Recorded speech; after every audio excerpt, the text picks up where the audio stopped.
시청자 여러분 안녕하십니까. 지금부터 전옥현의 안보정론을 시작하겠습니다. 벌써 이제 4월 30일입니다. 여러분들 4월 달에 계획한 일들 다 잘 되셨으리라 믿습니다. 근데 유감스럽게도요, 코로나 사태가 지금 굉장히 악화되고 있어요.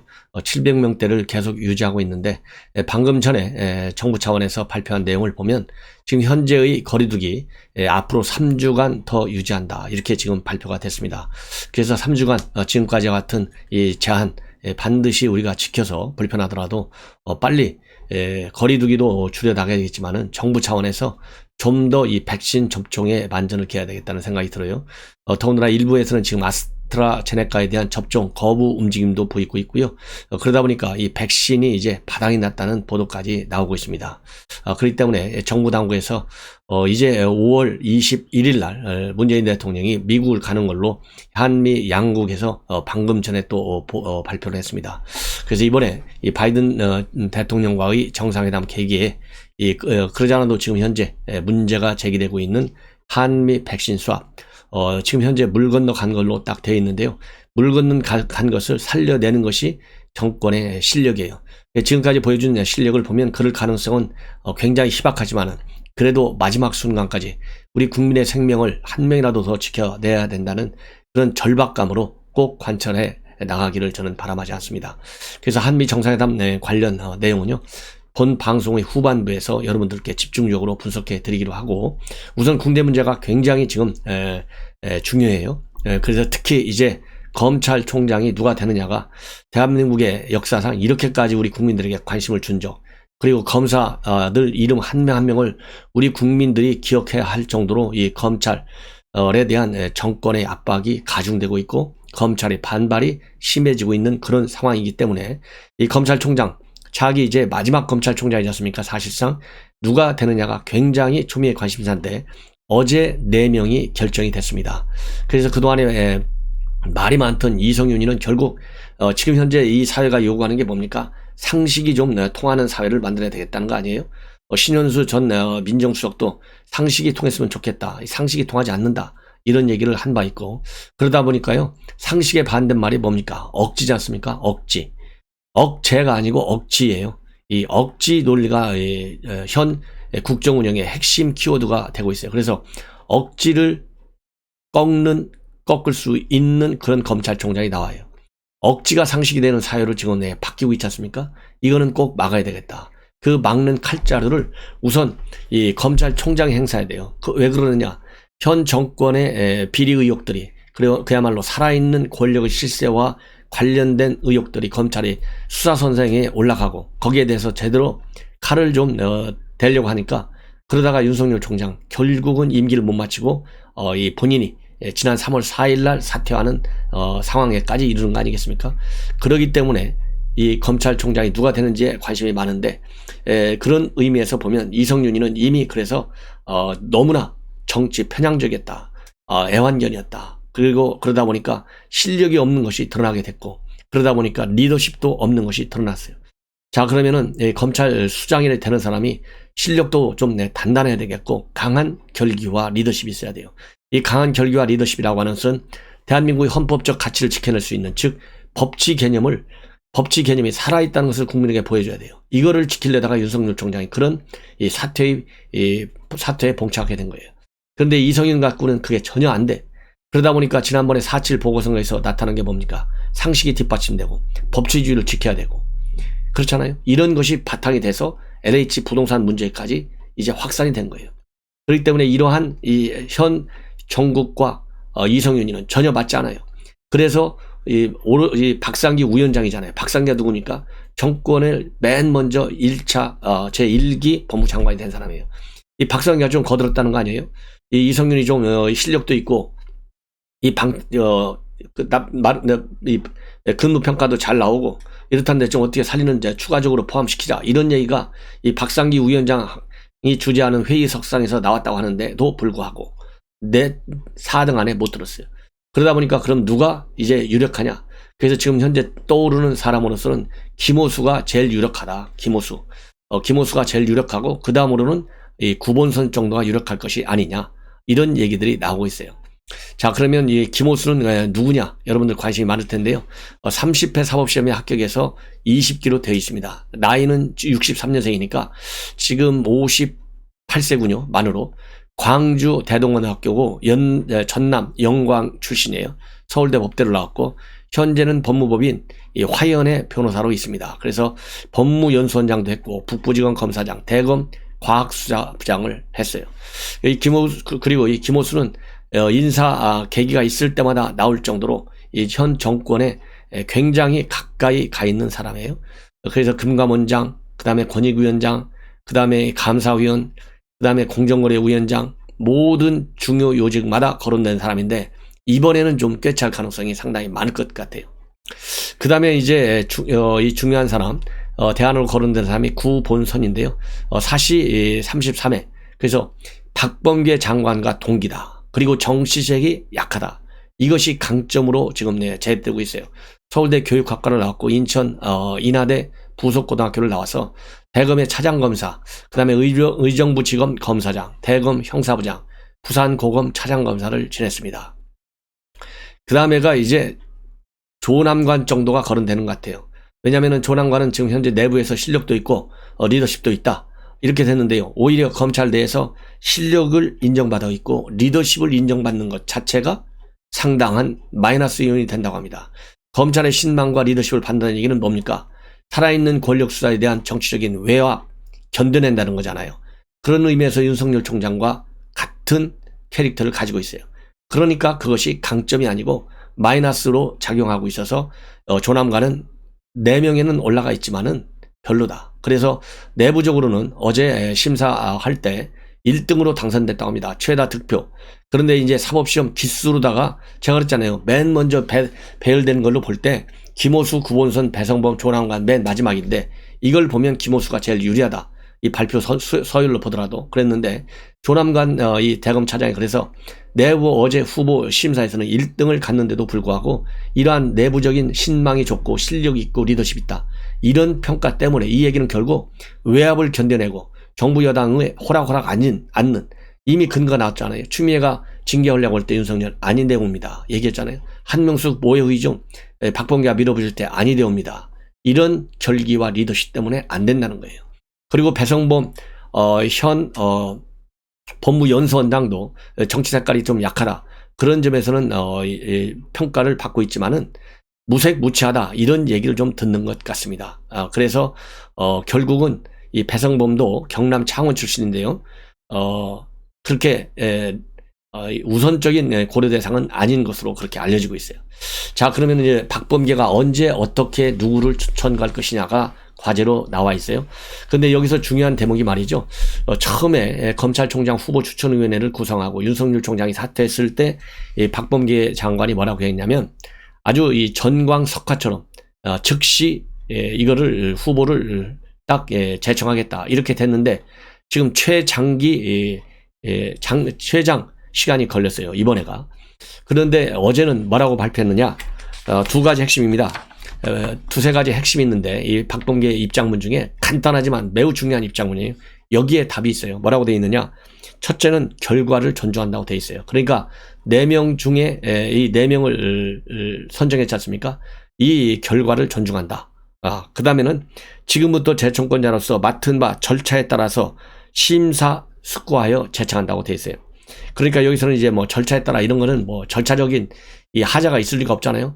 왜 여기서 그러면은 절차에 따라 한다 이 얘기를 넣냐면 지난번에 추미애는요 윤석열 총장 징계 국면에서 절차적 정당성을 많이 훼손했어요. 그러다 보니까 문재인 대통령이 나서서 절차의 정당성, 절차의 합법성을 좀 잘 챙겨라까지 지시를 했어요. 그런 점을 염두에 두고 이런 점에서 제가 그랬잖아요. 박범계는 추미애 학습 효과가 있어서 추미애보다는 조금 머리를 좀 더 써가면서 할 것이다. 한 대목이 바로 이런 데서 나타난다. 이렇게 봅니다. 맡은 바 절차에 따라. 그 다음에 심사숙고한다고 되어 있어요. 심사숙고. 여기에 또 굉장한 함의가 달려 있어요. 지난번에는 즉시 제청한다. 즉시. 그러니까 이번에 후보 추천위원회가 열리기 전까지는 즉시 제청한다고 되어 있어요. 전광석화 같이. 그런데 이 어제 결과가 나온 이후에 밝힌 입장문에서는 심사숙고한다. 그러니까 단 2줄의 입장문에 해당되지만은 두 줄이 200자보다도 더 중요한 의미를 가져요. 심사숙고한다는 얘기는요, 그렇게 썩 마음에 드는 사람이 없다는 얘기예요. 예. 4명 김호수, 구본선, 배성범, 조남과 하는데 참 마음이 쉽게 얘기해서 헷갈린다 이거예요. 이 사람 쓰자니 그렇고 저 사람 쓰자니 그렇다. 예. 더군다나 김호수 같은 경우는 지금 여러 가지 또 문제점이 있는 것이 뭐냐면, 윤석열 총장, 이 김호수 법무부 차관할 때 말이죠, 윤 총장을 배제하고 특별수사팀을 구성하자, 이런 이 의견을 낸 사람이 바로 이 김오수 차관이에요. 김오수 차관. 그때 조국 문제 가지고 얼마나 난리가 났어요. 그래서 윤석열 총장이 조국 수사하려고 달려들으니까 큰일 나게 생겼으니까 이거 윤석열을 빼고, 윤 총장을 빼고 우리끼리만 특별수사팀을 구성해서 수사하자. 그리고 윤 총장은 거기에 빠져라. 이런 문제 제기를 한 바 있고, 또 최근에는 이 김학의 불법 출금과 관련해서 수원지검의 서면 조사를 받은 바 있어요. 왜냐하면 이 김호수 차관이었기 때문에 이 김호수 차관이 이 내용을 전혀 모를 리는 없지 않습니까? 그래서 이 조사를 받은 걸로 알려지고 있어서 이런 것들이 또 하나의 넘어야 할 암초다, 이런 얘기가 나오고 있어요. 이런 암초. 그리고 또 이 김호수는 지금 현재 여러분들 잘 아시다시피 현 정권 들어와서 잘 나가는 애완견들 여성 검사 둘이 있습니다. 이문정과 진혜원이에요. 이문정, 진혜원이 어느 정도 있습니까? 추미애 때도 그렇고 조국 때도 그렇고 이문정을 얼마나 끼고 돌았어요. 박범계 마찬가지. 박범계, 이문정을 이 모욕 위증 혐의와 관련된 수사권을 주기 위해서 서울중앙지검에 검사로 겸임 발령까지 낸 사람이 이문정이에요. 근데 이문정과 진혜원이가 최근에 SNS를 통해서 조마조마한 사람들이 들어가 있다, 이런 얘기를 한 거예요. 그리고 또 진혜원이도 마찬가지입니다. 이 진혜원이는 이미 김호수 차관에 대한 이 비토권을, 비토적 의견을 SNS 통해서 발표를 했어요. 이문정이도 마찬가지다. 예.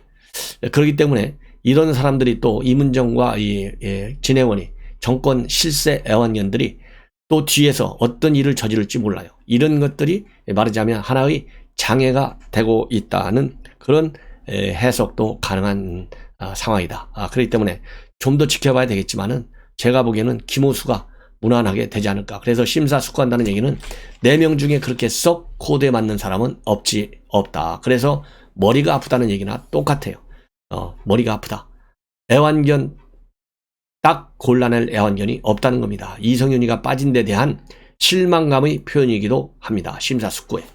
자, 이 정도에서 이제 이성윤이 관련 총장 후보와 관련된 말씀을 정리하는 걸로 하고요. 이제는 이제 윤석열 총장 얘기를 좀 해보겠습니다. 윤석열 총장. 그러지 않아도 윤석열 총장이 그동안에도 이 많은 이 언론의 초점을 많이 받았는데요. 이번 총장 후보 국면에서 그리고 재보궐선거 이후에 조금 언론의 보도 횟수가 줄어들고 있습니다. 자, 그러면 지금 현재 오늘 보도는요, 이 중앙일보에서 집중적으로 보도하고 있는데, 현재 윤석열 총장은 정책 과외를 하고 받고 나섰고, 받으면서 방패 준비를 하고 있다. 그래서 윤석열 항백이 초점으로 돼 있는데, 오늘 보도를 보면 그동안에는 충안고등학교, 서울법대 이 항맥 많이 이제 보도가 됐어요. 근데 오늘은 초등학교 이 동문들 항맥이 보도가 되고 있습니다. 참고적으로 윤석열 총장은요, 대광 초등학교를 나왔습니다. 성북구 보문동에 위치하고 있는 초등학교인데, 대광 초등학교는 66년도에 개교했는데요. 그 당시 다닐 때는 한 서너 반밖에 되지 않았고, 학생 수가 한 150명밖에 되지 않는 조그만 학교였기 때문에 굉장히 친하게 지내는 그런 친구들이라는 겁니다. 그래서 대광초등학교를 나온 사람 중에 최근에 만난 대표적인 인사가 이철우 연대 로스쿨 교수예요. 그 다음에 또 최근에 보도된 사람이 고려대학교 교수인 김성한 외교안보 전문가죠. MB 때 차관한 외교부 차관했습니다. 이 김성한 교수가 또 초등학교 친구로 그렇게 알려져 있습니다. 그래서 이미 이철우 교수는요, 학교 다닐 때부터도 굉장히 친했고, 그 아버지가 이종찬 원장이기 때문에 이종찬 원장과 이철우 여러 번 이종찬 원장 한 번 만났지만은 이철우 교수의 경우에는 자주 만나는 것으로 그렇게 되어 있습니다. 그리고 또 지난번에 정순국 중앙승가대 교수를 만나서 노동 문제를 논의할 때도 이철우 교수가 동행할 정도로 굉장히 가까웠고요. 그 다음에 국정원 댓글 사건과 관련해서 징계를 받을 당시에도 이철우 가사 특별 변호인으로 나섰다고 합니다. 그리고 이런 이철우와 그 다음에 윤석열과 가장 친했던 사람은 이 한승한 세브란스 안과 병원장이라고 합니다. 그래서 윤석열, 그 다음에 한승한, 이철우 이 셋이 3인방이라고 부를 정도로 가까웠다고 합니다. 자, 이것이 이제 초등학교 친구들 3인방이고요. 그 중에 한 명 4인방 정도라고 한다면 누구냐?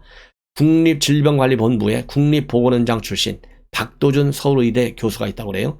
그래서 이 박도준 교수를 통해서는 코로나와 관련된 자문에 많이 받고 있다. 자문을. 이렇게 지금 알려지고 있고요. 그 다음에 오늘 추가적으로 알려지고 있는 학맥 중에는 서울법대 79학번입니다. 일수회가 있고 맨 첫 번째 수요일, 세수회, 세 번째 수요일 날 만나는 오프라인 모임이라고 합니다. 예. 그래서 서울법대 79학번 중에는 석동현 검사장, 그 다음에 남기춘 검사장, 이런 사람들이 시청자 여러분들께서 알기 쉬운 그러한 많이 알려져 있는, 그 다음에 또 이 법대 79학번은 이번에 윤 총장 징계 국면에서 소송 대리인을 맡았던 이완규 변호사도 법대 79학번이고 연수원 23기 동기라고 합니다. 예. 그래서 참고적으로 이완규 변호사는 싱크탱크 요즘 만들고 있고 운영 중에 있는 걸로 그렇게 알려지고 있습니다. 그 다음에 또 굉장히 친한 사람, 충암고등학교도 함께 다닌 사람은 누구냐? 암브로시오라고는 세례명을 갖고 있는 법무법인 원 대표의 윤기원 변호사라고 합니다. 윤기원 변호사. 그래서 충암고등학교의 3윤 하면 윤기원 변호사, 윤홍근, 지난번에 테슬라 사고로 숨진 윤홍근 변호사, 윤석열. 그래서 충암고의 3윤이라고 할 정도로 친한 사람이다. 그리고 이 윤기원 변호사의 경우에는요, 천주교 세례명으로 암브로시오라고 하는데 윤석열 총장의 대부로 그렇게 알려지고 있습니다. 예. 자, 이렇게 해서 충암고, 그 다음에 이제 서울법대, 그리고 대광초등학교. 그래서 지금 그동안에 또 이 보도된 충암고, 서울대 인맥 중에 이 재계 인물들을 또 몇 명 있어요. 재계 인물들 중에서는 옥경석 한화정밀기의 대표이사, 이기흥 신한생명 DB 마케팅 그룹 부사장, 조재민 전 KB자산운용 대표이사, 서명석 유안타증권 경영고문, 이런 분들이 이제 서울대 학맥으로 그렇게 지금 알려져 있고요. 또 이 학계 인맥에서 충암고등학교로는 정재호 서울대 정치외과과 교수, 박종구 초당대 총장, 그 다음에 유지상 광운대 총장들이 충암고등학교 동문으로서 학계 인맥으로 되어 있습니다. 그 다음에 관계로서는 인천공항국제항공사 사장인 김경욱 씨가 거기에 포함되어 있고요. 그 다음에는 또 외교안보 분야에서는요, 이 김용현 전 합참작전본부장, 그 다음에 그 다음에는 이제 홍현익 세동연구원 연구원, 이런 분들이 또 이 외교안보 전문가로서는 같은 학맥으로 분류되는 사람들이다. 이렇게 여러분들께 말씀을 드릴 수 있습니다. 자, 이제는요, 이 외교안보 관련해서 문재인 대통령의 5월 21일 방미가 한미 양정부 당국에서 백악관과 청와대에서 방금 전에 동시에 발표가 됐습니다. 그래서 이제 구체적인 의제와 이 수행원, 이런 문제를 협의할 예정으로 있는데요. 이러한 이 방미와 관련해서 우리 청와대에서 발표한 내용을 보면 5월 21일 정상회담을 한다. 그래서 이번 회담을 통해서는 이 동맹관계 다시 한번 확인하고 포괄적이고 호혜적 관계가 되도록 발전시키겠다. 그리고 한반도의 완전한 비핵화, 그리고 항구적 평화정착 문제에 관한 공조방안, 그리고 경제통상, 기후변화, 코로나 사태와 관련된 이런 이 글로벌 도전과제에 대한 양국의 대응, 이런 거에 관해서 의견을 교환하겠다. 그렇게 얘기를 하고 있고요. 코드 문제에 관해서도 직접적인 중요 의제로 확정된 것은 아직 아니지만 글로벌 평화에 기여한다면 협력도 가능하다. 이렇게 밝히고 있고요. 그리고 백악관에서도 이번 방미는 한미 양국의 강철 동맹뿐만 아니라 정부 민간 경제 분야에서 한미 간의 유대를 강조하는 것이고, 바이든 대통령은 문 대통령과 함께 한미 동맹을 더욱 강화하고 긴밀한 협력을 기대한다. 이렇게 발표를 했습니다. 그래서 이 한미 정상회담과 관련해서는 바로 별도의 방송을 통해서 여러분들께 자세히 보도해 드릴 예정입니다. 그래서 시청자 여러분들께서 이 한미 정상회담과 관련된 저의 방송 꼭 시청해 주십사 미리 당부의 말씀을 드립니다. 시청자 여러분 대단히 고맙습니다.